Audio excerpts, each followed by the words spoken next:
बहन के ले लेते हैं कि सरकारी हॉस्पिटल में रश बहुत ज़्यादा होता है, तो क्या हम सिफारिश वगैरह करवा के पहले चेकअप करा सकते हैं कि नहीं?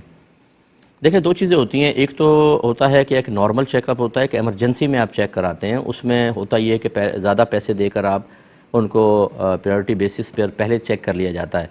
अगर तो ये ऐसा रूल बना हुआ है तो फिर उसके ज़रिए तो आप जल्दी चेक करा सकते हैं, इसमें कोई हर्ज नहीं है। और अगर ऐसा नहीं है तो फिर आपको अपनी बारी का इंतज़ार करना चाहिए। हाँ, उसमें ये हो सकता है कि मिसाल के तौर पे एक मरीज़ है, वो दूसरे मरीज़ों के मुकाबले में ज़्यादा दर्द और तकलीफ़ महसूस कर रहा है, तो इस बिना पर ये कानून बना हो कि भाई ये बेचारा हाय हाय कर रहा है, इसको तकलीफ़ ज़्यादा है, इसको पहले चेक करके फ़ारिग कर दो, बाकी तो बैठ सकते हैं। तो इस तरह की इस्तिस्नाई सूरतें हो सकती हैं। लेकिन जो आपने बताया कि अगर कोई इतना ज़्यादा मसला नहीं है, जैसे अब बुखार की दवाई है या नज़ले की दवाई लेनी है और सिर्फ इस वजह से कि रश है आपने चले गए, तो ये दूसरों का हक़ मारने के मुतरादिफ़ होगा और ये शरन जायज़ नहीं होगा।